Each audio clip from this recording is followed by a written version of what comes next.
ఒకటి 2 నెలలు ఓపిక పట్టండి. రేవంత్ రెడ్డి ప్రభుత్వం ఉండదు. ఖమ్మం, నల్గొండ, వరంగల్ జిల్లాలకు చెందిన కాంగ్రెస్ ఎమ్మెల్యేలు మనతో టచ్ లో ఉన్నారు. ఢిల్లీలో భారతీయ జనతా పార్టీకి చెందిన కీలక నేతలతో మేము టచ్ లో ఉన్నాం.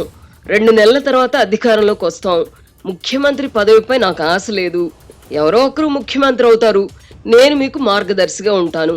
కాంగ్రెస్ లో చేరుతున్న మన ఎమ్మెల్యేలను న్యాయస్థానం ద్వారా అనర్హులుగా ప్రకటింపజేస్తాం. ఢిల్లీకి చెందిన పెద్ద లాయర్తో మాట్లాడాం.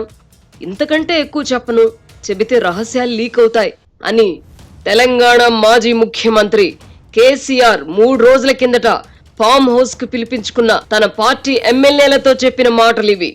ఎమ్మెల్యేలకు తన మాటలపై నమ్మకం కుదరడం కోసం ఆయన కొన్ని ఆడియో సంభాషణలను కూడా వినిపించారు. సదరు ఆడియోలో మంత్రులు ఉత్తమ్ కుమార్ రెడ్డి, కోమటిరెడ్డి వెంకటరెడ్డితో పాటు ఉప ముఖ్యమంత్రి భట్టి విక్రమార్క ప్రభృతులు ముఖ్యమంత్రి రేవంత్ రెడ్డిని కించపరిచే విధంగా వ్యాఖ్యలున్నాయి.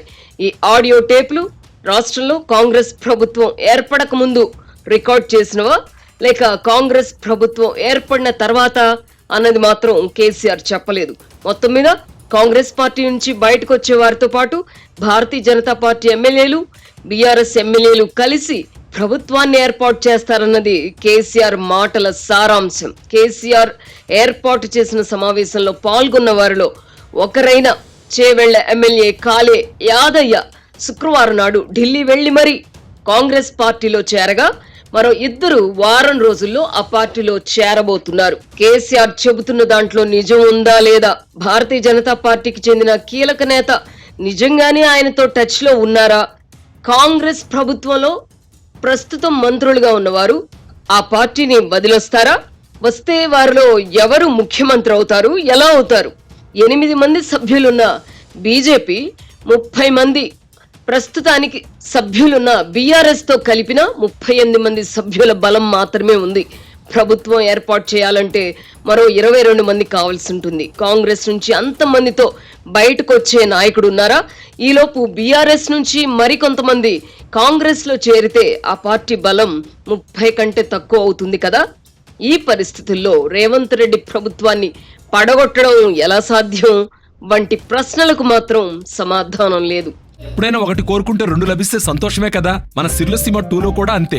డిటిసిపి ప్లాట్ కొంటే ల్యాండ్ అప్రిసియేషన్ అనేది ఒక లాభం, శ్రీగంధం చెట్ల మీద వచ్చే ఆదాయం మరో లాభం. డబుల్ బెనిఫిట్ ఆఫర్ తో సిర్లసీమ 2. పార్టీ వదిలిపోతున్న శాసన సభ్యులను కాపాడుకోవడానికై కేసీఆర్ ఈ కథల్లరా, లేక నిజంగానే ఆయన ఢిల్లీలోని బీజేపీకి చెందిన కీలక నేతతో టచ్ లో ఉంటూ వ్యూహరచన చేస్తున్నారో తెలీదు.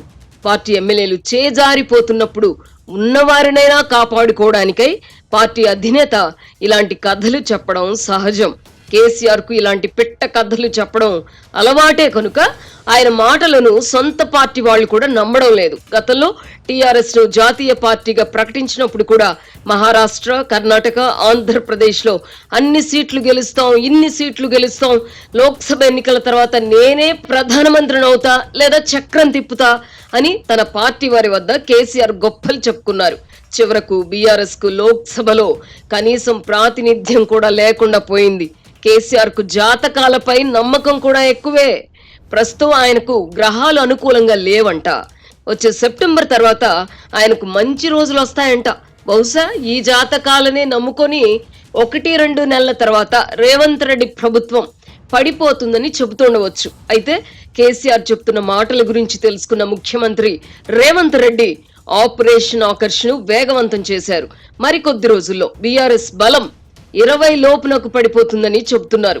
కాగా ప్రస్తుత పరిస్థితుల్లో బీజేపీ అగ్రనేతలు కూడా తెలంగాణలో అతుకుల బొంత ప్రభుత్వాన్ని ఏర్పాటు చేయడానికి సిద్ధపడకపోవచ్చు. సిర్లసీమ 2 వెంచర్ ని సందర్శించండి. ఇక్కడ అన్ని ప్లాట్లలో మామిడి, శ్రీగంధం చెట్లతో అద్భుతంగా ఉంది. ల్యాండ్ అప్రిసియేషన్, ఫ్రీ మెయింటెనెన్స్, పండ్ల తోటల తాలూకా ప్రయోజనాలు, డబుల్ బెనిఫిట్ ఆఫర్ తో సిర్లసీమ 2. మహారాష్ట్రలో ఆ పార్టీ చేసిన ప్రయోగం వికటిస్తోంది. లోక్సభ ఎన్నికల్లో ఆ రాష్ట్రంలో బీజేపీకి ప్రతికూల ఫలితాలు వచ్చాయి.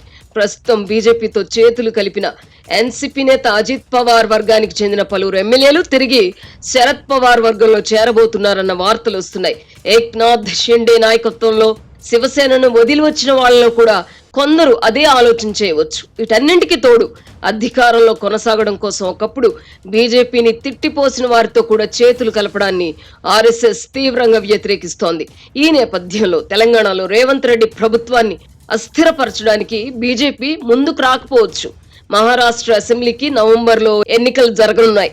ఆ ఎన్నికల్లో బీజేపీకి ప్రతికూల ఫలితాలు వస్తే ఏక్నాథ్ షిండే వంటి వారిని ఇతర రాష్ట్రాల్లో ప్రోత్సహించడానికై బీజేపీ అగ్రనేతలు సిద్ధపడకపోవచ్చు. దీన్ని బట్టి కేసీఆర్ జాతకంలో ఇప్పుడిప్పుడే మార్పులు ఉండకపోవచ్చు. కేసీఆర్ ప్రస్తుత దుస్థితికి ఆయనే కారణం. తెలంగాణ రాష్ట్రం ఏర్పడిన తర్వాత పార్టీ ఫిరాయింపులను విస్తృతంగా ప్రోత్సహించిన ఘనత ఆయనదే. అందుకే ఇప్పుడు కాంగ్రెస్ పార్టీని తప్పు పట్టే నైతిక అర్హత ఆయనకు లేకుండా పోయింది.